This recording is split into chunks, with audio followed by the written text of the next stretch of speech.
जो एवरेज है या बिलो एवरेज है, मिड में है, उसके लिए क्या स्ट्रेटजी होनी चाहिए? तो उनको ना अपने माइंडसेट को बहुत काम डाउन रखना पड़ेगा।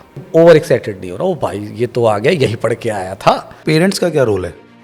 पेरेंट्स को मैं ये सजेस्ट करूँगा, आप भी टाइम से सो और टाइम से सुबह उठो।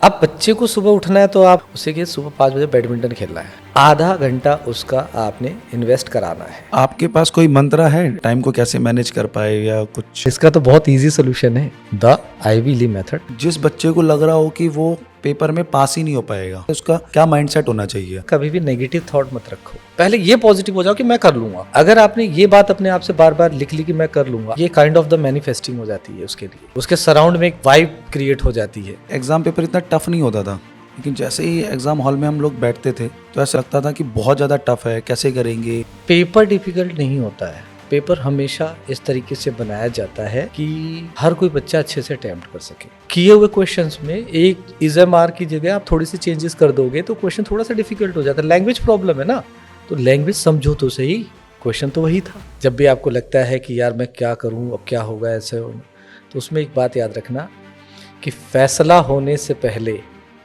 मैं भला क्यों मानूं हार, जग अभी जीता नहीं, मैं अभी हारा नहीं। नमस्कार दोस्तों, मेरा नाम है विजय चौहान, आपका दोस्त और होस्ट। एग्ज़ाम फियर, जैसे ही स्टूडेंट की लाइफ में एग्ज़ाम वर्ड आता है तो उसके माइंड में सबसे पहले आता है एग्ज़ाम फियर। चाहे वो 10th का एग्ज़ाम हो, 12th का एग्ज़ाम हो या फिर कोई और भी कॉम्पिटिटिव एग्ज़ाम हो। तो ये पॉडकास्ट उन बच्चों को हेल्प करेगा जिनके एग्ज़ाम नियर बाय हैं। साथ ही साथ ये पॉडकास्ट उन पेरेंट को भी गाइड करेगा कि आपको एग्ज़ाम टाइम में अपने बच्चों को कैसे सपोर्ट करना चाहिए। और ये गाइडेंस देने के लिए आज हमारे साथ बहुत ही स्पेशल गेस्ट जुड़ रहे हैं, जिनकी एक्सपर्टीज़ लास्ट 14-15 ईयर से है, जिन्होंने बच्चों को पढ़ाया।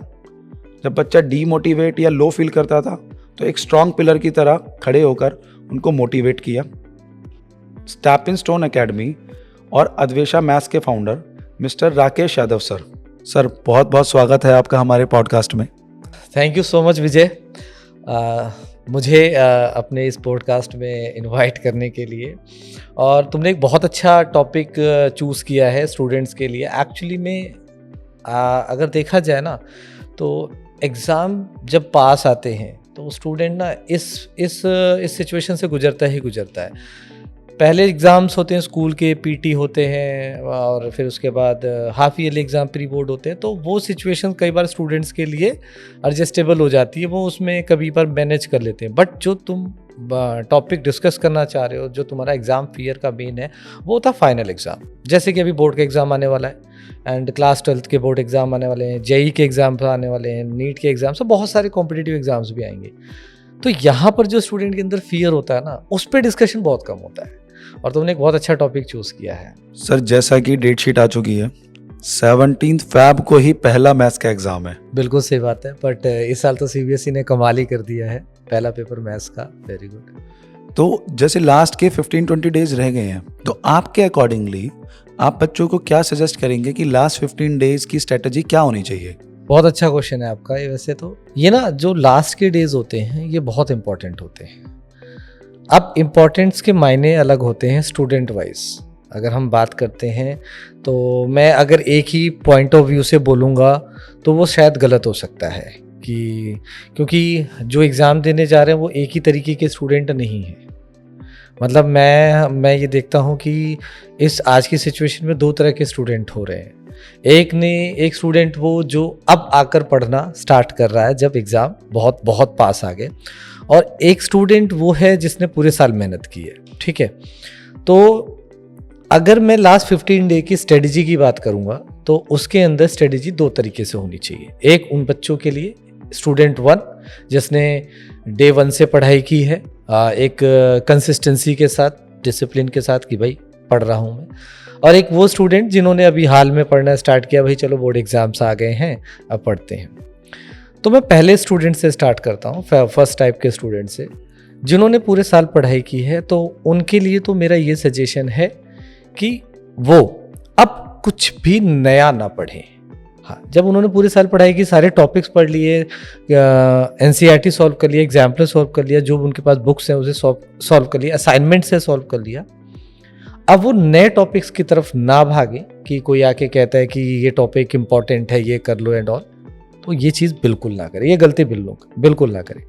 एंड जो भी उन्होंने पूरे साल में नोटबुक बनाई है जिस पे उन्होंने नोट्स बनाए हैं, अब वो उससे क्या करे, शॉर्ट नोट्स बना ले, छोटे नोट्स बना ले, जिसे मैं अपनी लैंग्वेज में बोलता है ईगल आई व्यू। एक पेज पर पूरा सुंदर सा हमने पूरे चैप्टर की थ्योरी को लिख दिया। मार्केट्स में भी अवेलेबल होते हैं, बट बेटर ये है कि आप खुद से बनाएंगे तो ज़्यादा अच्छा लगेगा, ठीक है, जल्दी याद भी होगा आपको, रिवाइज भी होगा। एंड क्वेश्चंस जो होते हैं ना, उसको क्वेश्चंस की, मैं मैथ्स की अगर बात करूँगा तो मैथ्स के क्वेश्चन की प्रैक्टिस डेली में रखें आप ये मत सोचिए कि मैंने ये प्रैक्टिस कर लिया और ये हो गया मेरा, और जब हम उसे देखते हैं यार ये तो आता है, चलो ठीक है, नहीं, इंपॉर्टेंट क्वेश्चंस को आप 2 बार प्रैक्टिस करो, इससे कुछ नहीं करना। हाँ, इससे आपकी फ्रीक्वेंसी बढ़ती है। बोर्ड में अगर वो क्वेश्चन आ गया तो आपको ज़्यादा समय लगेगा नहीं, ठीक है। मैंने इस चीज़ को हमेशा ध्यान में रखा है कि मैंने जो देखा है ना, स्टूडेंट्स को कई बार प्रॉब्लम होती है इस चीज़ को लेकर, तो मैंने इस चीज़ को ध्यान में रखते हुए कि जब लास्ट के 1 महीने हो रह जाए ना, 1 मंथ रह गया, तो अगर 14 चैप्टर हैं किसी सब्जेक्ट में, तो मैं क्या करता हूँ ना, एक फाइनल रिवीजन शीट बनाता हूँ, FRS फाइनल रिवीजन शीट, और स्टूडेंट को एवरीडे पकड़ा देता हूँ, बेटा ये ले चैप्टर 1 की फाइनल रिवीजन शीट, इसके अंदर सारे topic, most important question NCERT के हो गए और CBSE के जो भी PYQ में प्रीवियस ईयर में क्वेश्चन आए थे, तो एक 30 एक क्वेश्चन का बन जाता है असाइनमेंट, वो पकड़ा दिया, वो आराम से रिवाइज होता है। जब वो कर रहा होता है ना, तो उसके वो पुराने जो कंसेप्ट्स होते हैं वो आराम से क्लियर भी होते रहते हैं, तो वो कॉन्फिडेंट हो जाता है। देन उसके बाद उस बच्चे को क्या करना होता है, सैम्पल पेपर सॉल्व करना है, काम डाउन होकर, ठीक है, बहुत पैनिक नहीं लेना। आजकल तो केंद्रीय विद्यालय के जो पेपर होते हैं, KV के पेपर भी होते हैं, वो ईजिली अवेलेबल हो जाते हैं, तो आप उनसे कर सकते हो प्रैक्टिस। अब आते हैं हम सेकेंड टाइप के स्टूडेंट्स में, जिन्होंने लास्ट के 1 महीने पहले पढ़ना स्टार्ट करते हैं, या कुछ पहले सोचते हैं कि अब पढ़ना स्टार्ट करें, बोर्ड एग्ज़ाम पास आ गए हैं, तो उन स्टूडेंट्स के लिए मेरी यही सजेशन है, पहले तो वो काम डाउन हो जाए कि भाई आपने जो गलती कर दी वो वक्त तो वापस आएगा नहीं, तो वो सिंपल सा कंसेप्ट है। बट अगर आपने आज भी जागने की कोशिश की है, तो इससे बड़ा तो आपको कोई अप्रिशिएशन दे ही नहीं सकता मैं कि आज भी आप जागने की कोशिश कर रहे हो। मैं उन स्टूडेंट्स को यही सजेस्ट करूँगा कि सबसे पहले तो आप काम डाउन रहें, ठीक है, एंड आप कर सकते हो इज़ इम्पॉर्टेंट, ये अपने दिल में बैठा लीजिए या अपना माइंडसेट बनाइए कि नहीं मैं अभी भी अच्छा कर लूँगा, मेरे से जो गलतियाँ हुई हैं उसको एक्सेप्ट कर लीजिए कि अब हो गई तो हो गई, अब मैं विद इन अ मंथ अपने सिलेबस को कवर कर लूँगा, रिवीजन एंड ऑल, वो सारी चीज़ें मुझे करनी है तो करनी है। थोड़ी सी आपको प्लानिंग करनी पड़ेगी, आपको सही कंटेंट पढ़ना पड़ेगा, आपको पूरे चैप्टर्स पढ़ने की ज़रूरत नहीं है, डायरेक्ट कंटेंट आप पढ़ सकते हो, ठीक है, और जो मोस्ट इंपॉर्टेंट क्वेश्चंस हैं उन पे आप बात कर सकते हो। मोस्ट इंपॉर्टेंट क्वेश्चन जैसे PYQ के जब आप पढ़ना स्टार्ट करोगे, प्रीवियस ईयर के क्वेश्चन पेपर सॉल्व करना स्टार्ट करोगे, तो आपको पता चलता जाएगा। सिलेक्टेड चीज़ों को पढ़िए, अपना टाइम मैनेजमेंट बढ़ाइए, ठीक है, तो आप आराम से कर लोगे। ये टाइप 2 के स्टूडेंट्स के लिए है, ठीक है। अब ये तो बच्चे अपने आप जो मेरी ये पॉडकास्ट देख रहे होंगे वो ज़्यादा बता पाएंगे कि वो किस टाइप के स्टूडेंट है, टाइप 1 में है या टाइप 2 में है, बट दोनों के लिए मैं यही कहूँगा, स्ट्रेटेजी अलग है, अपने अकॉर्डिंगली आप इस स्ट्रेटेजी को समझिए और फॉलो कीजिए, ठीक है। एंड फिर भी किसी स्टूडेंट के पास कोई क्वेश्चन तो वो पूछ सकता है। सर एक क्वेश्चन मैं आपसे पूछना चाहता हूँ कि जैसे एग्ज़ाम आ रहे हैं नियर बाय और एग्ज़ाम फियर है स्टूडेंट्स में, तो स्टूडेंट कॉमन मिस्टेक क्या करता है? अच्छा क्वेश्चन है विजय आपका ये। एक्चुअली एग्ज़ाम फियर मंथ बोल लो या एग्ज़ाम फियर बोल लो या एग्ज़ाम का मंथ जो होता है, इसमें ना मोस्टली स्टूडेंट बहुत कॉमन मिस्टेक्स करते हैं, बहुत छोटी छोटी गलतियां करते हैं, ठीक है ना, जिसकी वजह से जो मार्क्स में थोड़ा बहुत वेरिएशन आता है। कॉमन मिस्टेक्स में आप ये मान के चलिए फुल मतलब मैं अगर बात करता हूँ तो कुछ स्टूडेंट फुल रिवीजन फुल चीज़ें करते हैं, ठीक है, आपने प्री बोर्ड में 2-3 बार पढ़ लिया, ठीक है, आपका 1 मंथ बचा तो आप फुल रिवीजन की तरफ मत बढ़िए, ठीक है, ये पहली मिस्टेक हुई कि आप दोबारा से फुल रिवीजन की तरफ जा रहे हैं, उसकी जिसकी ज़रूरत नहीं है, ठीक है। एंड सेकेंड थिंग जो होता है रिवीजन स्टाइल, स्टूडेंट का जो रिवीजन स्टाइल है वो थोड़ा सा इम्प्रूव होना चाहिए। मेरे हिसाब से। देखो होता है क्या, हमने किसी चीज़ को पढ़ा, हमें याद हो गया, हमने कहा ठीक है भाई याद हो गया, और जब एग्ज़ाम में आता तो हम कई बार उसको कर नहीं पाते ठीक से। तो आप क्या करो, जो क्वेश्चन आपको इम्पोर्टेंट लगते हैं, जिसमें आपको प्रॉब्लम आ रही है, जिसको आपने याद किया है, उस क्वेश्चन को आप जब आपसे हो जाए क्वेश्चन, तो आप क्या करो, एक नोटबुक लो, उस नोटबुक में जब भी आपको समय मिलता है आप उस क्वेश्चन को नोट कर दो या उस क्वेश्चन को सॉल्व कर लो, या अपने आप से डिस्कस, यार ये वो वाला क्वेश्चन था। जब तक आप रिवीजन करने के समय से हटकर दूसरे समय पर उसी चीज को नहीं सोचोगे तो वो रिकॉल नहीं होगी, फिर वो पक्का नहीं होगा, सॉलिड नहीं होगा, ठीक है ना। एग्जाम्स बार बार क्यों लिए जाते हैं, स्कूल में क्लास टेस्ट लिए जा रहे हैं, क्यों लिए जाते हैं? जब उन्होंने पढ़ा दिया तो वो यही सोचते हैं ना कि आप उसको रिकॉल करो, ठीक है, रिवाइज करो। तो रिवीजन में स्टूडेंट से यही कि आपको जब याद हो जाए उसके बाद आप 1 घंटे के बाद, 2 घंटे के बाद आप क्या करो, उसे रिकॉल करो। ये बहुत ज़रूरी होता है। तीसरा सबसे इम्पॉर्टेंट, और वो है टाइम मैनेजमेंट। स्टूडेंट को इस 1 मंथ में, 1 मंथ जो होता है, इसमें ना टाइम मैनेजमेंट बहुत इंपॉर्टेंट होता है।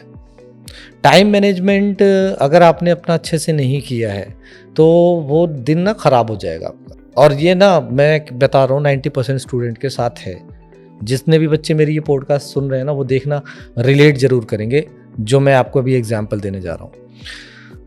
जर्नली होता है क्या है, मेरे पास स्टूडेंट जर्नली बताते हैं कि सर हमने ये प्लान किया था और सुबह से शाम कब बीत गई हमारा पता ही नहीं चला। एक स्टूडेंट आज की डेट में क्या करता है, सुबह उठता है, उसके बाद इधर उधर करता है, टास्क करता है, और उसके बाद बैठ गया पढ़ने, थोड़ी देर पढ़ाई करता है, फिर अपना थोड़ा ब्रेक लिया, मोबाइल लिया, थोड़ा सा स्क्रॉल किया, फिर वापस आया ब्रेक के बाद। तो उसका जो टाइम है ना वो 2-3 तो ऐसे बच जाते हैं। फिर शाम की उसकी ट्यूशन होती होगी, ट्यूशन चला गया, ट्यूशन जाने आने में टाइम खराब, ट्यूशन में उसने अनप्लैंड चीज़ पढ़ी कि उसकी प्लानिंग का पार्ट नहीं था वो, ठीक है। तो वहाँ पे उसने जाके गए, उसने वो रिवाइज कर लिया, ठीक है, फिर वापस आया, अब क्या करूँ मैं, वो सब्जेक्ट उठा लिया। तो ऐसे ही चलता है उसका बुद्धि, पूरे दिन वो कन्फ्यूज रहता है। देयर इज़ नो कि कोई प्लानिंग नहीं है। तो सर आपके पास कोई मंत्र है ऐसे, मतलब टाइम को कैसे मैनेज कर पाए या कुछ? इसका तो बहुत इजी सोल्यूशन है, ठीक है ना। हर चीज़ का सोल्यूशन एग्जिस्ट करता है जहाँ तक मैं जानता हूँ, और स्टूडेंट के लिए इसका तो बहुत अच्छा है। एक ना मेथड है, उस मेथड का नाम है द आइवी ली मेथड। बहुत अच्छा मेथड है। मैंने भी इस मेथड को अपनी लाइफ में इम्प्लीमेंट किया जब मुझे लगा कि यार मेरी प्रोडक्टिविटी में थोड़ी सी कमियाँ आ रही हैं, कुछ ऐसा है, तो कुछ ऐसा मेथड होना चाहिए जिससे मैं अपने आप को बेटर कर सकूँ। तो मैंने द आइवी ली मेथड को यूज़ किया, और बहुत सिंपल सा मेथड है, इससे सिंपल कोई मेथड ही नहीं है। पर मैं गारंटी लेता हूं बच्चा नहीं करेगा, नहीं करेगा। और मैं अभी आपको बताऊंगा ना तो आपको लगेगा सर इसमें क्या है, तो बहुत सिंपल सी चीज है, पर नहीं करेगा। और मैं ये भी कहता हूं कि वो 30 दिन कर जाए, 31st डे उसकी आदत रहेगी, और इम्प्रूवमेंट वो मुझे चैट में लिखकर बता दे, हाँ सर मैंने इम्प्रूवमेंट किया है या नहीं किया है। देखो होता क्या है इस मेथड में, ये बहुत सिंपल सी चीज़ है। ये 5 से 10 मिनट मांगती है आपके, ओके, ठीक है, बस 5 से 10 मिनट। जब आप सोने जा रहे हो तो बेसिकली आप 5-10 मिनट पहले अपने मोबाइल से डिटैच हो जाओ, अपने सोशल मीडिया किसी चीज़ से डिटैच हो जाओ, और एक पेन और पेपर लो या डायरी आपने बना रखी, उस पर डेट डालो आज की, कि आज की ये डेट है, और अपने 6 टास्क, 6 टास्क, 5 लिख लीजिए आप, चलिए 5 कर लीजिए आप, 5 टास्क उस पर लिख दीजिए। अब आप एक स्टूडेंट है और आपके एग्जाम्स आने वाले हैं, तो मैं यहाँ पे आपको टास्क सजेस्ट कर देता हूँ। मान लीजिए अगले दिन के लिए मैं क्या सजेस्ट करूँगा, पहला कि भाई मुझे मैथ्स पढ़नी है और मैथ्स का ये चैप्टर मुझे रिवाइज करना है, इसके मैं 20 क्वेश्चन करूँगा, एक टास्क हो गया, ठीक है। फिर मुझे इस सब्जेक्ट को पढ़ना है, दूसरा टास्क हो गया। फिर मैंने मतलब दूसरा सब्जेक्ट ले लिया, फिर मैंने उसमें ये भी लिख दूंगा मैं आज जंक फूड नहीं खाऊंगा अगले दिन, स्टूडेंट के साथ ये जिसकी वजह से तबीयत खराब होती है। इस टॉपिक पे भी हम कभी बात करेंगे। फिर उसके बाद मैंने कितनी देर स्टडी करनी है, ठीक है, मैंने कितनी देर सोशल मीडिया की तरफ जाना है या नहीं। अगर मैं एक बार अपने आप को लिख दूंगा ना कि मैंने अगले दिन में 1 घंटे यूज़ करना है, आधे घंटे यूज़ करना है, 10 मिनट, आप ये देखिएगा जब आप ये लिखना स्टार्ट करोगे वो धीरे धीरे आपके फेवर में आता जाएगा। कई बच्चे कहते हैं सर हम तो 5 मिनट के लिए लेते हैं, 50 मिनट का हो जाता है, पता ही नहीं चलता। सबके साथ है, उनके साथ ही सबके साथ ऐसा होता है। तो ये मेथड सबसे बेस्ट है। एक्चुअली इसमें वर्किंग कैसे होती है, जब हम पेज पर लिख देते हैं तो जो हमारा ना सबकॉन्शियस माइंड होता है, जिसका काम होता है रात को बेसिकली उसका काम रात को, तो वो रात को अपना काम स्टार्ट करता है कि भाई मेरे मालिक ने मुझे एक काम टास्क प्रोवाइड कर दिया, अब इस पर हमें वर्किंग करनी है। तो जब आप सुबह उठोगे, आप उसको पढ़ोगे ना, तो आपको वो रिकॉल होगा, आपको एटलीस्ट याद रहेगा। सुबह का दिमाग एकदम फ्रेश है, उसको ये काम करना है, तो फिर वो उसी पे वर्किंग करना स्टार्ट कर देता है। तो ये सबसे कॉमन मिस्टेक्स हैं जो स्टूडेंट नहीं करते हैं, उन्हें करना चाहिए, बिकॉज उन्हें कोई बता ही नहीं रहा है तो करेंगे कहाँ से वो। सर आपने स्टूडेंट्स के लिए तो टाइमलाइन बता दी, टाइम मैनेजमेंट बता दिया, उनको स्ट्रेटजीज बता दी, उनको ये भी बता दिया कि कैसे पढ़ना है, कब पढ़ना है, कितना पढ़ना है। इसके साथ साथ सर पेरेंट्स का क्या रोल है? ये बहुत अच्छा सवाल पूछा आपने विजय। एंड मैं मानता हूँ कि एक एग्ज़ाम का जो ड्यूरेशन होता है उसमें अकेला बच्चा एग्ज़ाम नहीं दे रहा होता, एक स्टूडेंट एग्ज़ाम नहीं देता, उसके साथ कई लोग एग्ज़ाम देते हैं। जैसे उनके टीचर्स का भी एक तरह से एग्ज़ाम होता है, उन्होंने पढ़ाया, मेहनत की है। उसके बाद एक सबसे बड़ा रोल आता है पेरेंट्स का, क्योंकि देखो एक बच्चा जो है ना वो अगर स्कूल में है तो 6-7 घंटे स्कूल में है, फिर उसके बाद घर पे है वो। अगर ट्यूशन में तो 1 घंटे ट्यूशन में रहा है, उसके बाद घर पे आया, तो अल्टीमेटली आप अपने पेरेंट्स के पास रहे। और ये जो 1 महीने के ऊपर जो हमारा डिस्कशन चल रहा है, इस 1 महीने में वो मैक्सिमम टाइम अपने पेरेंट्स के साथ ही रहता है, घर में रहता है, घर में रह के पढ़ाई करता है। तो यहाँ पेरेंट्स का रोल ना बहुत बढ़ जाता है। टीचर ने अपना रोल तो स्कूल एंड ऑल सब जगह पे पूरा कर दिया है, तो यहाँ पेरेंट्स का रोल बहुत बढ़ता है। और पेरेंट्स को कुछ चीज़ें समझनी और करनी चाहिए मेरे हिसाब से। देखो बहुत सिंपल सी बात में एक लाइन में अगर मैं बात समझाना चाहूँ तो ये हो सकता है कि पेरेंट्स का बेसिकली काम रिजल्ट बनाना नहीं होता, पेरेंट्स का काम होता है इन्वायरमेंट बनाना, माहौल बनाना, एक ऐसा एटमॉस्फेयर एक होना चाहिए सराउंडिंग में कि बच्चा बड़ा कंफर्टेबल और पीसफुल माइंड से पढ़ सके। उसके साथ एक ऐसा बिहेवियर रखना कि बच्चे को किसी तरीके से ये ना लगे कि यार मैंने ये नहीं किया तो पेरेंट्स को बुरा लगेगा एंड ऑल, वो सारी चीज़ें होती हैं। ठीक है, तो मेरा मानना है कि पेरेंट्स का बहुत बड़ा रोल है, तो पेरेंट्स को 1-2 चीज़ें करनी चाहिए। हालांकि आज के पेरेंट्स की बात मैं अगर करूँ तो रियली अप्रिशिएबल है, बहुत अप्रिशिएबल है। देखो सबसे पहले तो मैं यही कहना चाहूँगा कि हर पेरेंट्स को ये मानना चाहिए कि अकेले बच्चे का एग्ज़ाम नहीं है, उनका भी एग्ज़ाम है। ठीक है, एक तरह से जो बच्चा एग्ज़ाम देना वो तो बेचारा कॉपी पेन से लिखेगा एंड ऑल, क्योंकि पेरेंट्स जो होते हैं वो भी एक रिज़ल्ट एक्सपेक्ट करते हैं। तो आपका भी एग्ज़ाम हुआ ना एक तरीके से, ठीक है, तो आपको भी बच्चों को उसी हिसाब से उसी माहौल या जो उनको चाहिए होता है वो देना चाहिए। ठीक है, कंपैरिजन नहीं चाहिए आप। ठीक है, तो क्या बेस्ट कर सकते हो, मैं 1-2 सजेशन पेरेंट्स को दूंगा, 1-2 ही, ज़्यादा नहीं। बाकी तो वो अच्छा कर ही रहे अपनी जगह यार। किसी बच्चे को ज़रूरत है तो पर्सनल ट्यूशन लगवा दे रहे, कुछ भी जैसी ज़रूरत है। सबसे पहली चीज़ ये है कि आप बच्चे को टाइम दीजिए। ठीक है, टाइम देने का मतलब ये नहीं है बैठ गए और कंपैरिजन करने लग गए। बैठिए, उससे सिर्फ नॉर्मल बातें कीजिए कि बेटा जो दिन पढ़ा हुआ है उसी को रिवाइज कर। ठीक है ना, और उसको काम डाउन कराइए, बहुत स्ट्रेस लेने की उसको ज़रूरत नहीं है। जब आप उसके साथ कॉन्फिडेंस के साथ खड़े होंगे ना तो उसका कॉन्फिडेंस अपने आप बढ़ेगा, उससे बात कीजिए। मैं हमेशा मानता हूँ, देखता हूँ, जो मैंने चीज़ें एक्सपीरियंस की अपनी लाइफ में, जो स्टडी करने का पैटर्न है वो आजकल थोड़ा सा गड़बड़ हो गया, थोड़ा सा क्या बहुत ज़्यादा गड़बड़ हो गया है। वो ये है कि लेट नाइट स्टडी कर रहे हैं और फिर उसके बाद सुबह लेट उठ रहे हैं। तो इसमें ना अकेले बच्चे का रोल नहीं है, कहीं ना कहीं पेरेंट्स का भी है, कुछ पेरेंट्स के। तो यहाँ पे अगर आप इम्प्रूवमेंट करना चाहते हो, ये बहुत ज़रूरी है। आप क्या करो, पेरेंट्स को मैं ये सजेस्ट करूँगा, आप भी टाइम से सो और टाइम से सुबह उठो इस ड्यूरेशन में।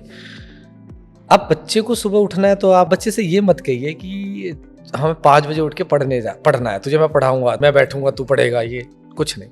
उससे कि सुबह 5 बजे बैडमिंटन खेलना है, चल खेलते हैं। आपको खेलना पड़ेगा, आप जाइए, आधे घंटे बैडमिंटन खेलो, कोई भी, उसके साथ वॉक करो, रनिंग आओ, जिम जा रहे हो जिम लेके जाओ एंड ऑल। आधा घंटा उसका आपने इन्वेस्ट कराना है। आधे घंटे के बाद वो उस मोड में आ जाएगा कि अब वो दिन के स्टार्टिंग अच्छी कर सके। उसने तो अपनी पहले से प्लानिंग कर ली थी, आईवी मेथड से उसने पहली प्लान, तो उसके लिए अब दिन स्टार्ट करना आसान हो जाएगा। अदरवाइज क्या होता है, जो दिन 8-9 बजे के बाद स्टार्ट हो रहा है स्टूडेंट लाइफ में, वो बड़ा डिफ़िकल्ट हो जाता है, वो बड़ा डिफ़िकल्ट हो जाता है, उसमें प्लानिंग नहीं सक्सेसफुल हो पाती। तो यहाँ एक पेरेंट्स का रोल आ गया। दूसरा, थोड़ा सा पेरेंट्स को बच्चों को जंक फूड्स के लिए अवॉइड करना चाहिए इस ड्यूरेशन में, कि भाई उनको मोटिवेट करो, आप घर का खाना खाओ, अच्छे से खाओ, थोड़ा सा मार्केट के फूड से, क्योंकि भाई गलती से भी किसी बच्चे को फूड पॉइजनिंग हो गई या कुछ भी हो गया तो आप समझो ना उसका कितना टाइम वेस्ट और उसका मतलब वेस्टेज कितनी हो जाएगी उसके लिए एग्ज़ाम ड्यूरेशन में। एक चीज़ होगी। तीसरा, लास्ट में ये है कि जब एटलीस्ट शाम को डिनर टाइम जो होता है, नहीं है तो कई बार टाइमिंग मैच नहीं होती किसी पेरेंट्स के साथ, बट आप आधा घंटा ज़रूर बैठो, टाइम स्पेंड करो। कि ये नहीं कि कितना सिलेबस हो गया, उसको ये बोलिए कि जितना हुआ है उसको दोबारा से अच्छे से रिवाइज करो, ठीक है, उसको कॉन्फिडेंस दिलाइए। क्योंकि हर पेरेंट्स ने लाइफ में एग्ज़ाम्स दिए होते हैं न किसी फॉर्मेट, तो उनको पता होता है, तो वो हमसे बेटर उनको समझा सकते हैं कि उनके पास टाइम है। सर मेरे माइंड में एक सवाल आया है कि जी। एक जो स्कूल टॉपर होता है, क्लास टॉपर हो गया, स्कूल टॉपर हो गया, वो जब एग्ज़ाम में जाता है, बैठता है, तो उसके माइंड में क्या चल रहा होता है उस टाइम पे? कैसे रिएक्ट करता है, कैसे सोचता है? इसका आंसर मैं आपको इस तरीके से दे सकता हूँ, क्योंकि जब मैंने अपने उन स्टूडेंट से बात किया, तो जो मैंने उनसे रीड किया है एग्जैक्टली, तो आप समझ सकते हो कि एक्सपीरियंस के बेस पे ही मैं आंसर ये दे पाऊँगा जो मैंने अपने स्टूडेंट्स के थ्रू कलेक्ट किया है। एक्चुअली जब ना पेपर होता है और एक टॉपर बच्चा कहने का मतलब, टॉपर तो डिसाइड देखो एग्ज़ाम्स के बाद होता है, पहले नहीं होता है। एक फुल प्रिपेयर्ड स्टूडेंट बोल सकता हूँ मैं, समझ रहे हो मेरी बात को? मैं टॉपर नहीं बोलूँगा, मैं आज अपने किसी बच्चे को टॉपर डिसाइड नहीं कर सकता जिसने 10th का एग्ज़ाम नहीं दिया है ना, मैं उसे टॉपर नहीं बोल सकता। मैं बोल सकता is a full prepared child, ये बहुत प्रिपेयर्ड चाइल्ड है। वो कैसा सोच रहा है इज़ इम्पॉर्टेंट, या उसके लिए मेरे पास क्या मैसेज है on the behalf of my past student जिनसे मैंने एक्सपीरियंस लिया है, ठीक है। देखो होता क्या है, जब ना क्वेश्चन पेपर सामने आता है, ठीक है, तो 2-3 चीज़ें दिमाग में चल रही होती हैं। तो पहली चीज़, यार कोई एक ऐसा क्वेश्चन तो नहीं आ जाएगा जिसकी वजह से मैं 100 नहीं ला पाऊंगा, या जो मैंने टारगेट किया 95 प्लस से ऊपर जो बच्चे ने टारगेट किया होता है, क्योंकि हर बच्चा मैक्सिमम टारगेट करके चलता है। ये फियर है, ये नहीं होना चाहिए, ये कभी भी नहीं होना चाहिए। दूसरा ये कि जो 15 मिनट होते हैं रीडिंग का, सीबीएसई का सबसे बेस्ट पार्ट यही है। अभी वो क्या करते हैं, क्वेश्चन पेपर आपको दे देते हैं, 10-15 पे आपके पास पेपर आ जाएगा, 10:30 से लिखना स्टार्ट करोगे तो 15 मिनट आपके पास है रीडिंग करने के लिए। अब उस समय जो वेल प्रिपेयर्ड स्टूडेंट है, जिसने आगे टॉप करना है, ठीक है, उसकी स्ट्रेटेजी बहुत इंपॉर्टेंट होती है, ठीक है। उसकी स्ट्रेटेजी में क्या होना चाहिए कि वो पहले क्वेश्चन पेपर को आराम से रीड करे। अब मान लो मैंने एक क्वेश्चन उसमें ऐसा डाल रखा है कि जो वो पहली बार में पढ़ रहा है और उससे नहीं हो रहा है। यहाँ उस वेल प्रिपेयर्ड स्टूडेंट को क्या करना है, नर्वस नहीं होना है। आपको पहली बार पढ़ा नहीं हुआ, उस पर ज़्यादा टाइम नहीं देना, चल ठीक है नहीं हो रहा कोई बात नहीं यार, अगला पढ़ो, अगले को समझो, यूटिलाइज करो। जब आपको पेपर अटेम्प्ट करना है तो सबसे पहले स्ट्रेटेजी अच्छी होनी चाहिए, यानी कि मैं हमेशा सजेस्ट करता हूँ एमसीक्यू को बाद में करो, आप सब्जेक्टिव क्वेश्चंस को पहले करो। इसके पीछे एक लॉजिक है मेरे पास। अगर आप सब्जेक्टिव पेपर को पहले करते हो, सब्जेक्टिव पार्ट को, तो आप समझो ना, आपको पूरे मैथ के अंदर से सब्जेक्टिव क्वेश्चन देगा, तो आप पूरे मैथ के सब्जेक्टिव क्वेश्चन लिखकर सॉल्व कर रहे हो, तो आपकी पूरी रिवीजन हो गई। एमसीक्यू क्या मांगता है भैया, एमसीक्यू तो आपको वो भी पूरे सब्जेक्ट्स में, पूरे चैप्टर में से ही होते हैं। तो एमसीक्यू के लिए एक बार आप प्रिपेयर हो चुके हो, इसलिए मैं मना करता हूँ एमसीक्यू पहले मत किया करो, क्योंकि एक एमसीक्यू 1 मिनट का होता है तो वो 10 मिनट भी ले लेता है, क्योंकि आप सोच रहे होते, तो सोचने का प्रोसेस तो आपने वहाँ पे कर दिया, ठीक है। तो एक तो ये कि बच्चे को पहले क्या करना है, सेक्शन बी से स्टार्ट करना चाहिए, और जिस क्वेश्चन में उसको जब पढ़ रहा था प्रॉब्लम आई थी एंड, अब आप ये देखिएगा जब वो उस क्वेश्चन पे जाएगा वो क्वेश्चन उससे सॉल्व हो जाएगा, क्योंकि ना उसके दिमाग ने काम करना उस तरीके से स्टार्ट कर दिया। हो सकता है 1-2 मिनट ज़्यादा ले, पर अगर स्टार्टिंग में उस बच्चे ने उस क्वेश्चन के पीछे अपना जो कॉन्फिडेंस है डाउन कर दिया तो उसका पेपर खराब होने के चांसेस बढ़ जाते हैं। इसीलिए 1-2 नंबर का मैंने वेरिएशन देखा बच्चों का, नहीं तो 100 लाना कोई बहुत बड़ी चीज़ नहीं है। जिन्होंने पूरे साल मेहनत की है ईजिली आ जाते हैं। सर ये तो हो गया टॉपर के लिए कि टॉपर की स्ट्रेटजी आपने समझा दी कि उसको एग्जाम हॉल में कैसे वर्क करना है। विजय, मैं आपको फिर से करेक्ट करता हूँ। मैंने बोला अभी जो स्ट्रेटजी मैंने बताई वो मैंने बताई वेल प्रिपेयर्ड स्टूडेंट के लिए। टॉपर का डिसीजन आफ्टर द रिजल्ट होता है, तो कोई भी स्टूडेंट टॉपर बनता है पर उससे पहले वो वेल प्रिपेयर्ड होता है। ओके, तो सर ये जो आपने स्ट्रेटजी बनाई है ये वेल प्रिपेयर्ड के लिए आपने बता दी, लेकिन जो एवरेज है या बिलो एवरेज है, मिड में है, उसके लिए क्या स्ट्रेटजी होनी चाहिए? बिल्कुल सही विजय। हमारे पास कैटेगराइज स्टूडेंट हैं जिन्होंने बहुत अच्छी तैयारी की है, जिन्होंने मिड से तैयारी की है और जिन्होंने बहुत लो लेवल से तैयारी की है। तो हर एक एग्ज़ाम ड्यूरेशन में जब होता है तो हर एक का माइंड सेट अलग होता है। तो अगर मैं नॉर्मल स्टूडेंट के पॉइंट से बोलता हूँ, एक एवरेज प्रिपेयर्ड स्टूडेंट जिसने एवरेज प्रिपेयर किया है एवरेज्ड फॉर्मेट में या लास्ट स्टेज पे आकर प्रिपेयर किया, उनके लिए मैं ये बोलता हूँ उनका जो माइंड सेट हो ना, वहाँ पर ना थोड़ा सा उनको ना अपने माइंड सेट को बहुत काम डाउन रखना पड़ेगा। क्योंकि आप देखो जो गलती कर चुके उसे वहाँ पे तो रिकवर करोगे नहीं। आप बस इतना कर सकते हो, जब आप पेपर को देखो, क्वेश्चन पेपर को देखो, ठीक है, थोड़ा सा उन क्वेश्चंस की तरफ फोकस करना जिस पे आपने जिस टॉपिक पे ज़्यादा प्रिपरेशन की है। जैसे आप देखिए तो ओवर एक्साइटेड नहीं हो रहा, ओ भाई ये तो आ गया, यही पढ़ के आया था। मैंने बहुत सारे बच्चों को देखा है, अरे यार ये तो आ गया, यही पढ़ के आया था, ये तो मज़ा आ गया। और जो नहीं दिखा तो इसलिए, तो यहाँ ना एक्चुअली दिमाग का एक सीधा सा रूल हो गया, आप एक फॉर्मेट में चले गए फिर वहाँ से अरे देखते दूसरे फॉर्मेट में आ जाओगे, तो ऐसा नहीं करना। आ गया आप उसे करिए। जो क्वेश्चन नहीं समझ में आ रहा है तो एट लीस्ट उस क्वेश्चन से रिलेटेड जो भी आंसर आपको या जो भी प्रेजेंटेशन आपके पास है वो लिखिए। आपको फॉर्मूला उसमें, मान लीजिए सरफेस एरिया एंड वॉल्यूम का क्वेश्चन आपसे नहीं हो रहा था भाई, उसमें सिलेंडर लिखा था, तो एटलीस्ट सिलेंडर का फॉर्मूला तो लिख के आइए, क्योंकि आपने शॉर्ट टर्म में जो रिवाइज किया था उसमें कुछ तो पढ़ा था ना। तो ये स्ट्रेटेजी उसके लिए होनी चाहिए जिन्होंने एवरेज प्रिपरेशन की है बोर्ड के लिए। मार्क्स अपने आप इंप्रूव हो जाएंगे अगर आप कॉन्फिडेंस के साथ पेपर दोगे। मार्क्स, प्रेजेंटेशन का ध्यान रखना बहुत जरूरी है। आपने एवरेज प्रिपरेशन की है, ये आपका फॉल्ट था, बट प्रेजेंटेशन तो आपके हाथ में है ना। आप प्रेजेंटेशन वहाँ अच्छा करके आइए, टीचर जो चेक कर रहा है वो इम्प्रेस होना चाहिए। हो सकता है आपके साथ कुछ और अच्छा हो जाए। सर बहुत बार ये होता है, जैसे आपने स्ट्रेटजीज बताई, मैंने भी एग्ज़ाम दिए हैं, और ये होता था कि जैसे एग्ज़ाम पेपर इतना टफ नहीं होता था, लेकिन जैसे ही एग्ज़ाम हॉल में हम लोग बैठते थे तो ऐसा लगता था कि बहुत ज़्यादा टफ है, कैसे करेंगे, पास हो भी पाएंगे कि नहीं, लिख भी पाएंगे कि नहीं। तो इसके पीछे क्या साइकोलॉजिकल वो होता है सर? देखो विजय, बहुत सिंपल शब्दों में अगर मैं बताऊं तो पेपर डिफ़िकल्ट नहीं होता है। पेपर हमेशा इस तरीके से बनाया जाता है कि हर कोई बच्चा अच्छे से अटेम्प्ट कर सके। आपने ये होता है कि आपने कितना पढ़ा और एक होता है आपने क्या पढ़ा, इनमें अंतर है। कितना भी पढ़ गए और एक होता है आपने क्या, यानी कि क्वालिटी पे आपने काम किया कि क्या चीज़ें आप पढ़ रहे हो, ठीक है। तो बेसिकली हमारे साथ क्या होता है, जब हमारे पास क्वेश्चन पेपर होता है या सामने आता है, ठीक है, तो जो हमारा माइंड सेट होता है जिसे हम प्रेजेंस ऑफ माइंड बोलते हैं। मेरे पिताजी हमेशा एक बात बोलते थे, ये पापा, कि बेटा कोई भी एग्ज़ाम क्रैक करना ना इजी है अगर आपका प्रेजेंस ऑफ माइंड अच्छा है, किसी क्वेश्चन को आप अटेम्प्ट कर रहे हो, ठीक है। तो मैं ये मानता हूँ, मैं हर स्टूडेंट को यही बोलता हूँ कि अपना प्रेजेंस ऑफ माइंड इम्प्रूव करो।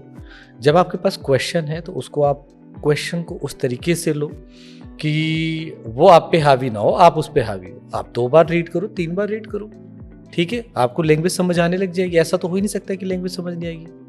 सबसे बड़ी प्रॉब्लम क्वेश्चन में क्या होती है, मैथ के क्वेश्चन की अगर मैं बात करता हूँ, जहाँ पे वर्ड प्रॉब्लम के क्वेश्चंस आ जाते हैं, किए हुए क्वेश्चंस में एक इज़-एम-आर की जगह आप थोड़ी सी चेंजेस कर दोगे तो क्वेश्चन थोड़ा सा डिफिकल्ट हो जाता है। लैंग्वेज प्रॉब्लम है ना, तो लैंग्वेज समझो तो सही, क्वेश्चन तो वही था, ये होता है। तो पेपर को डिफिकल्ट हम खुद ही बना रहे हैं, क्योंकि हम अपना क्या करते हैं, हम वहाँ पे जाके पेशेंस खो देते हैं। हमें लगता है यार ये क्वेश्चन कहाँ से आ गया, 2 बार पढ़ो, 3 बार पढ़ो, आएगा, 100% आएगा। सर जैसा कि आपको पता है कि मैं बिलो एवरेज था मैथ्स में ना। तो मैं एज ए स्टूडेंट आपसे एक क्वेश्चन पुटअप करना चाहता हूँ कि जिस बच्चे को लग रहा हो कि वो पेपर में पास ही नहीं हो पाएगा, या जिसके 50% आते हो उसको 20% बूस्ट करने के लिए, या जिसको 70 आते हो उसको 90% तक बूस्ट करने के लिए, ऐसी क्या स्ट्रैटेजी, ऐसे उसका क्या माइंडसेट होना चाहिए? देखो विजय, इस क्वेश्चन का आंसर जो मैं दूंगा बड़ा इंटरेस्टिंग है। ये काम भी करता है, ठीक है। तो एक्चुअली एक्सपीरियंस भी मैंने किया हुआ है और इस पे बहुत सारी बुक्स भी लिखी गई हैं और बहुत सारे लोगों ने इस पे स्टडी भी किया हुआ है। तो वो ये है कि ना, कभी भी नेगेटिव थॉट मत रखो, कभी भी मत रखो। मैं आपको एक बात बताता हूँ। मैं एक स्कूल में टीचर था, तो मेरी एक कुलीग थी, तो ना वो क्लास में कई बार ऐसे बोलती थी, सर नालायक है ये, मतलब पता नहीं कैसे पास होंगे एंड कैसे नंबर आएंगे, है ना। एक बार गलती से उन्होंने बोल दिया कि फेल हो जाएंगे सारे। मैंने कहा मैम, नंबर कम आ जाएंगे, चल जाएगा, ठीक है।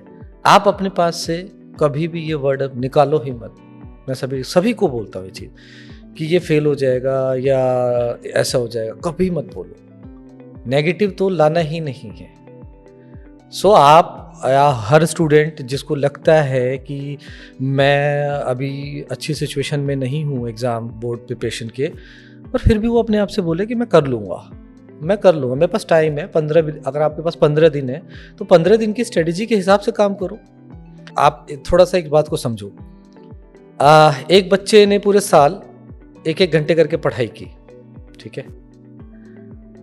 लास्ट के 15 दिन में वो थोड़ा रिलैक्स होकर पढ़ेगा। आप उन लास्ट के 15 दिन में मैक्सिमम पढ़ने की कोशिश करो। मेहनत तो आपको करनी पड़ेगी ना, पर आपको पॉजिटिव होना पड़ेगा। पहले ये पॉजिटिव हो जाओ कि मैं कर लूँगा। अगर आपने ये बात अपने आप से बार बार लिख ली कि मैं कर लूँगा, आप जो मैंने आपको बताया था एक मेथड की, भैया आप रात को लिखो, तो उस मेथड में आप एक लाइन लिख लो कि मैं ही कर सकता हूँ, ये सारे काम मैं ही कर सकता हूँ, मैं करूँगा, मैं करके दिखाऊँगा। जब स्टूडेंट ये बोलना स्टार्ट कर देता है ना कि मैं कर सकता हूँ, ठीक है, तो ये काइंड ऑफ द मैनिफेस्टिंग हो जाती है उसके लिए। उसके सराउंड में एक वाइब क्रिएट हो जाती है, और वो अगर ये बोलता है तो वो उस वाइब के साथ चलता है, और जो वो ये बोल रहा है या जो इस कॉन्फिडेंस को पैदा कर रहा है, तो ये वर्किंग करती है। अपने आप मार्क्स अपने आप इम्प्रूव होते हैं, कॉन्फिडेंस बढ़ता है बच्चे के अंदर। बट अगर आप लो एनर्जी हो, नेगेटिव हो, तो फिर आपके लिए बहुत मुश्किल हो जाएगा, ठीक है। तो इसलिए मैं हमेशा कहूँगा कि जब भी आप इस सिचुएशन में हो तो आप ये कहो कि नहीं, मैं कर लूँगा, ठीक है। मैं आपको इसमें एक बड़ी इंटरेस्टिंग सी चीज़ बताता हूँ। ये लाइन मैंने बहुत साल पहले ही सीख ली थी, और मैं हमेशा ये लाइन बोलता हूँ, अपने हर स्टूडेंट को बोलता हूँ जो कभी भी ज़िंदगी में इस तरह की सिचुएशन में होता है। और उम्मीद करता हूँ जब मेरा पॉडकास्ट कोई मेरा पुराना स्टूडेंट देख रहा होगा तो मेरे बोलने से पहले वो समझ गया होगा राकेश सर कौन सी लाइन बोलना चाहते हैं, क्योंकि मैंने हमेशा याद करा देता हूँ ये लाइन।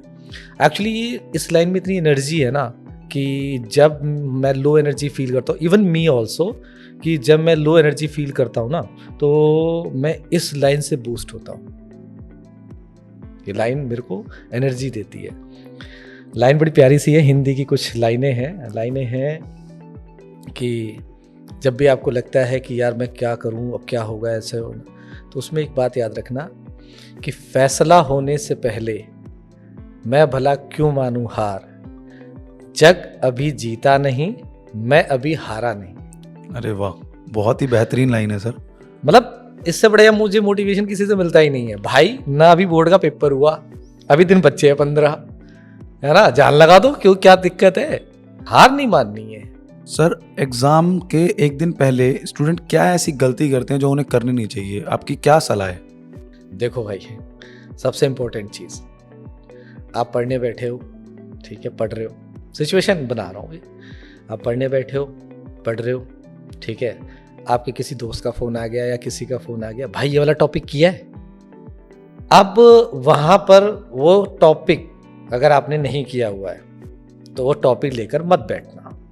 अब मैं ये टॉपिक पढ़ लूँ, उसने पूछा है, नहीं, ये बिल्कुल नहीं करना। यानी कि कोई भी नया टॉपिक आपने नहीं पढ़ना, ठीक है। ये उन बच्चों के लिए जो लास्ट में आके स्टडी कर रहे हैं, जिन्होंने पूरा तैयार किया उसके लिए तो कोई टेंशन ही नहीं है यार, ठीक है। दूसरा, किसी भी फ्रेंड को कॉल करके ये नहीं पूछना भाई तेरा कितना हो गया, चाहे आपकी कितनी भी तैयारी है, क्योंकि सामने वाला आपको क्या रिप्लाई देता है, उससे आप पे क्या इम्पैक्ट आता है, बहुत इंपॉर्टेंट हो जाता है। क्योंकि आप कंपैरिजन करने लग जाओगे, आप एक डिप्रेशन में जाने लग जाओगे, यार मेरा ये नहीं हुआ, मेरा वो नहीं हुआ, तो दैट्स इट। ये मत करो। बल्कि मैं जब कह रहा हूँ ना नहीं करना, स्टूडेंट मोस्टली करते हैं ये नहीं करना चाहिए। और ना ही आप किसी को अपना बताओ कि मैंने ये कर लिया, मैंने वो कर लिया। सामने वालों को भी यार क्यों नर्वस करने वाली बात हो गई। अपने दिमाग को शांत रखो एंड लास्ट मोमेंट में मैक्सिमम रिवीजन करो। सोशल मीडिया से थोड़ा दूर रहो। ये मैंने पढ़ लिया, 3-4 घंटे पढ़ लिए, यार थोड़ा सा माइंड सेट होना चाहिए। माइंड सेट करना, वॉक पे चले जाओ। सबसे बेस्ट होता है स्टूडेंट के लिए वॉक। या आपको कोई गेम पसंद है, आप गेम खेलो, पर वो डिजिटल नहीं होना चाहिए, ठीक है, वो डिजिटल नहीं होना चाहिए। फिर उसके बाद ये आपके लिए इंपॉर्टेंट है। एक चीज़ और मैं बोलूँगा, ये हालांकि एक दिन पहले की बात नहीं है, ये मैं नॉर्मली बताता हूँ। जब भी आप पढ़ रहे हो ना, जब भी आप पढ़ते हो, तो आप पढ़ते समय पानी पियो। ज़्यादा नहीं, 2-3 सिप पी लो, अपने साथ पानी की बोतल रखो, आप 2-3 सिप पीते रहो, तो उससे ब्रेन अच्छा काम करता है। छोटी सी चॉकलेट रखो, ज़्यादा नहीं, ज़्यादा खाने की जो नहीं, हल्की सी रखो, आप खा लो कुछ ऐसा हल्का सा, तो जो फंक्शनिंग होती है ना बहुत स्मूथ हो जाती है, बहुत अच्छी होती है, ठीक है। ये बहुत ज़रूरी है। बाकी लास्ट डे में अपने शॉर्ट नोट्स ज़रूर पढ़ने चाहिए, उसे इग्नोर नहीं करना चाहिए, ठीक है ना। और सबसे इम्पोर्टेंट जो बहुत मुश्किल है, पेपर देने यानी नेक्स्ट डे है, आपकी स्लीपिंग जो है ना वो कंप्लीट होनी चाहिए। बच्चा 3 घंटा 2 घंटा सो के जा रहा है, मैंने देखा है बहुत सारे बच्चों को, मैंने दोनों के रिजल्ट देखे हैं। जो बच्चा कम सो के जाता है ना, या जिसने स्लीपिंग आवर्स अपने पूरे नहीं किए होते हैं, तो वो ना इम्पैक्ट देता है। ये बात आप लोग मानोगे नहीं, बट देता है। सर आपने अपना कीमती टाइम निकालकर स्टूडेंट के लिए गाइडेंस कि उसको 15 दिन पहले क्या करना है, उसको 10 दिन पहले क्या करना है, 1 दिन पहले क्या करना है, इवन जब वो एग्ज़ाम हॉल में बैठा होगा, क्वेश्चन पेपर उसके हाथ में होगा, तो उसको नर्वस नहीं होना, काम होके काम करना है, पहले क्या करना है, सेक्शन ए करना है, सेक्शन बी करना है। आपने सारी चीज़ें बताई, पेरेंट्स के लिए गाइडेंस दी कि उन्हें अब अपने बच्चों को कैसे प्रिपेयर करना है। अब इसमें सर एग्ज़ाम फियर जो सबसे बड़ा टॉपिक है, जिस टॉपिक पे हम लोग बात कर रहे हैं, तो सर एग्ज़ाम फियर्स के एक बार दोबारा से आप पॉइंटर्स बता दीजिए कि एग्ज़ाम फियर में बच्चों को क्या पॉइंट याद रखने हैं, प्लस में उनको मोटिवेट कैसे होना है, ये आप एक बार बता दीजिए। विजय, सबसे पहले तो एक चीज़ मैं आपको बताना चाहूँगा। अभी आपने एक बात बोली कि मैंने अपना कीमती समय, देखो बीइंग ए टीचर, एक टीचर के लिए जब स्टूडेंट की बात आ जाती है ना, तो उसका समय कीमती नहीं रहता, उसकी प्रायोरिटी पहले स्टूडेंट होती है। जब आपने मुझसे बोला कि सर इस टॉपिक पे स्टूडेंट को कहना है, तो मैं कैसे भी टाइम निकालूंगा, ये मेरी प्रॉब्लम है, बट मैं अपने स्टूडेंट्स के लिए टाइम निकालना मेरी प्रायोरिटी पहले बनती है, बीइंग अ टीचर। और आज हमने इतनी चीज़ों पे डिस्कशन किया, तो एग्ज़ाम फियर के लिए अगर मैं शॉर्ट नोट्स के फॉर्मेट में बात करूं, तो कुछ पॉइंट्स स्टूडेंट को याद रखने की कि ये चीज़ें नहीं करनी चाहिए, ये चीज़ें करनी चाहिए, इससे आपका एग्ज़ाम फियर कम हो जाएगा। पहली चीज़ तो यही था कि आप उस ड्यूरेशन में, जो आपके पास ड्यूरेशन होता है, उस ड्यूरेशन में कुछ भी नया ना पढ़ें। दूसरा, कंपैरिजन ना करें, अपने स्लीपिंग आवर्स को इम्प्रूव करें, ठीक है ना। अपने अंदर एक पॉजिटिव कॉन्फिडेंस रखिए हमेशा कि मैं कर सकता हूँ एंड ऑल सारी चीज़ें। एग्ज़ाम फियर को आपको कम करने के लिए अपने पेरेंट्स से कनेक्ट रहिए, ठीक है। अवॉइड कीजिए आप जंक फूड्स वगैरह से, वो भी माइंड सेट को ख़राब करते हैं कहीं ना कहीं, ठीक है। अपने आप को मैनेज कीजिए, आप कर सकते हो, क्योंकि आपको सिर्फ आप ही मैनेज कर सकते हो, कोई मैनेज करने नहीं आएगा, ठीक है। कि कोई आए छड़ी डंडा लेकर, आप इंसान हो, आप समझ रहे हो, मैं दूसरा नाम नहीं लेना चाहता हूँ, बट आप इंसान हो, आप खुद से ट्रेंड हो सकते हो, आपको ट्रेंड करने के लिए कोई छड़ी लेकर नहीं खड़ा होगा, ठीक है। तो ये चीज़ें हैं जिससे आपका एग्ज़ाम फिर अपने आप कम हो जाएगा, अगर आपने कुछ चीज़ें अपने लाइफ में अप्लाई कर ली। एंड मोस्ट इम्पॉर्टेंट जो मैंने आपको बताया वो था आईवी ली मेथड, उसको अप्लाई कीजिए, ठीक है, वो आप अप्लाई कीजिए। मैंने किया है, रिजल्ट देखा है, दैट्स वाई मैं सजेस्ट करता हूँ। अगर मैं स्टूडेंट को मोटिवेट करने के लिए कोई बात कहना चाहूँगा, तो सिर्फ इतना ही कहूँगा कि सिर्फ आप ही कर सकते हो, कोई दूसरा करने नहीं आएगा। अपने अंदर ये बिलीव पैदा करो कि मैं कर सकता हूँ और मैं करके दिखाऊंगा, ठीक है, मेरे अलावा कोई और नहीं कर सकता।